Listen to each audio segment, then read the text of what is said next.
ഏവർക്കും ഹൃദ്യമായ സ്വാഗതം. എൻ്റെ ചാനൽ ആദ്യമായാണ് കാണുന്നതെങ്കിൽ സബ്സ്ക്രൈബ് ചെയ്യാൻ മറക്കരുത്.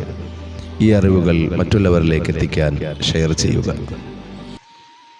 ഈ ഭൂമിയിലെ ഓരോ മനുഷ്യർക്കും ജീവിതത്തിൽ ഓരോ കഥ പറയാനുണ്ടാകും. ഒരിക്കലും സത്യത്തെ തിരിച്ചറിയാതെ ഒരു വ്യക്തിയെയും ഒരു സമൂഹത്തെയും മുൻവിധിയാലെ നാം വിലയിരുത്തരുത്. ചിലപ്പോൾ സത്യങ്ങൾ നമ്മളെ അതിശയിപ്പിക്കുന്നുണ്ടാകും. ചിലപ്പോൾ ആ ഒരു വ്യക്തിയെ നമ്മുടെ ഈ മുൻവിധി പ്രകാരം വേദനിപ്പിക്കുന്നുണ്ടാകും. നമുക്കൊരു ചെറിയ കഥയിലേക്ക് പോകാം, കഥ കേൾക്കാം.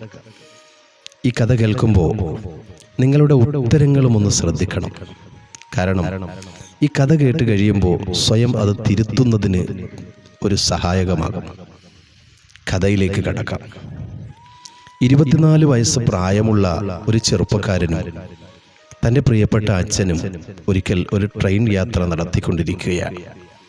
അപ്പോഴാണ് പ്രിയ അച്ഛനോട് തൻ്റെ മകൻ പറഞ്ഞത്, അച്ഛാ ഇങ്ങോട്ട് നോക്കൂ, ഈ മരങ്ങൾ പുറകോട്ട് സഞ്ചരിക്കുന്നു.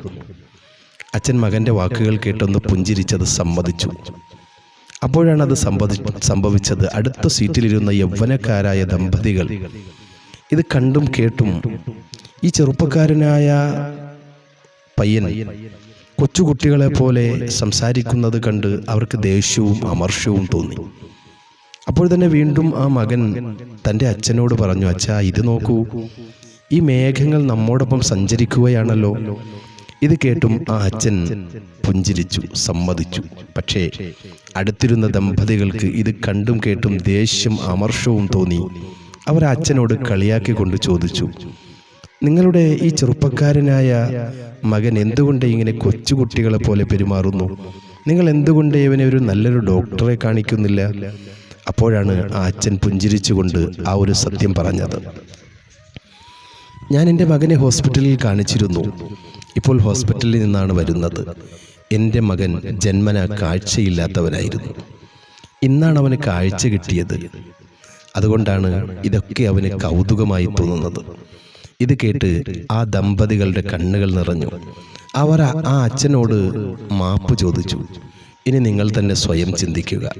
ഒരു കാര്യം കാണുമ്പോഴും കേൾക്കുമ്പോഴും അതിൻ്റെ മുൻവിധികൾ ജീവിതത്തിൽ നമുക്ക് വേണോ വേണ്ടയോ എന്നുള്ളത്. ലോകത്ത് സംഭവിച്ചിട്ടുള്ള എല്ലാ വളർച്ചകൾക്കും വീഴ്ചകൾക്കും നേട്ടങ്ങൾക്കും നഷ്ടങ്ങൾക്കുമൊക്കെ സംഭവിച്ചിട്ടുള്ളത് ചിലരിൽ വിരിയുന്ന ആശയങ്ങളിൽ നിന്ന് മാത്രമാണ്.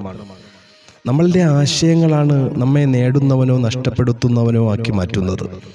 സമ്പുഷ്ടവും വ്യത്യസ്തവുമായ ആശയങ്ങളെ പുതിയ ലോകവും പുതിയ ജീവിതവും നമുക്ക് ചേർത്ത് നൽകുന്നു. എന്നാൽ ആശയ ദാരിദ്ര്യം ജീവിത ദാരിദ്ര്യത്തിലേക്കാണ് നമ്മെ നയിക്കുന്നത്. ഇനി നിങ്ങൾ തന്നെ സ്വയം തീരുമാനമെടുക്കണം. ആശയ ദാരിദ്ര്യമുള്ളവനാകണോ ആശയമുള്ളവനായി തുടരണമോ എന്നുള്ളത്.